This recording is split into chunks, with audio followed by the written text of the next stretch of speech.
Welcome once again, and we say Happy New Year to Greg Engert, the beer director for the Neighborhood Restaurant Group, which includes such places as Rustico and Vermilion.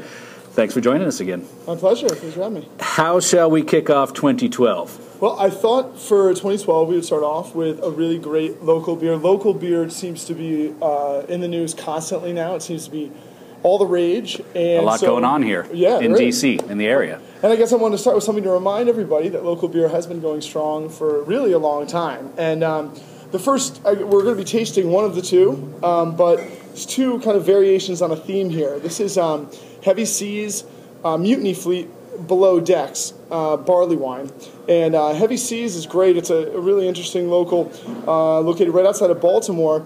And most people, I think, would know it better as maybe Clipper City, because originally it was known as Clipper City going way back to 2004. Recently they had a name change. And Hugh Sisson, who is the man behind Heavy Seas in Clipper City, has been for a long time, is really a national craft beer pioneer. He started brewing, he's actually got the first brew pub law passed by Maryland, allowed brew pubs to exist in Maryland in 1989, and therefore started brewing at his family's pub in Baltimore called Sisson's. He eventually left, I think it was 2004, to do Clipper City, and now Clipper City has evolved into Heavy Seas, makers of really great beers. And the Mutiny Fleet is a series of really strong beers. Of course, Imperial, extra strength beers have been very popular for some time. So that's where we are with Below Decks. And to kind of take this intense, rich, almost 10% barley wine that's rather sweet, fruit forward, malty, and really chewy on the palate, kind of take it an extra step further. What they've done now, and you'll find these two in limited release all over our area, is age the beer, the barley wine, in two separate types of barrels. So what we're tasting is Below Decks barley wine from Heavy Seas, aged in bourbon barrels. They're actually from A. Smith & Bowman out of Fredericksburg, Virginia, the same barrels that make Virginia Gentleman whiskey. And they've allowed the beer to kind of gather up and soak in these beautiful bourbon characteristics as well. So, take a little sip here.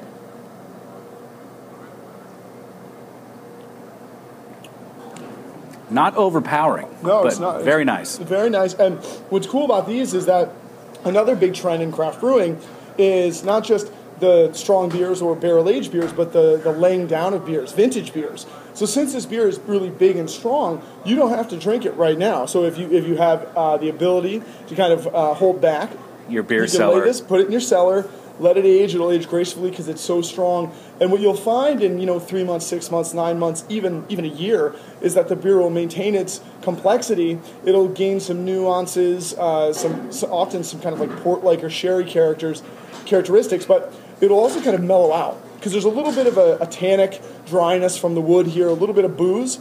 After a little bit, that goes away and it is smooth as silk. What do you eat this with, or what's good to drink it? What to drink with it while you eat it? I mean, at this point, it's going to be pretty big for just about anything. This is your kind of digestif. You'd have this after dinner.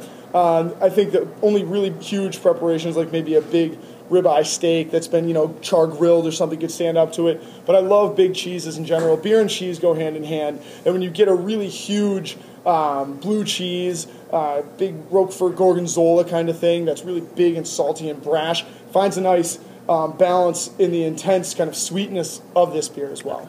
Is there such a thing as a cold weather beer or a warm weather beer? Would this be good? I mean, in these nice cold temperatures we're having. I definitely think now that winter seems to have finally hit us, people are looking for something to warm up with, and then so something that's richer is going to be great for that. And that's actually a good way to talk about this other one. This right here is also Below Decks.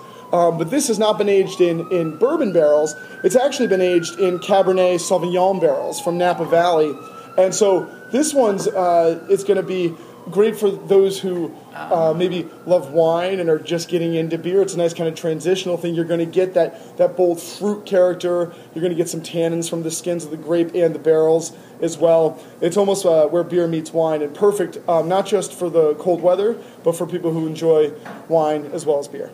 Greg, thanks again. A pleasure. I'm Brennan Hazelton. Be sure to bring your thirst next time for another Beer of the Week.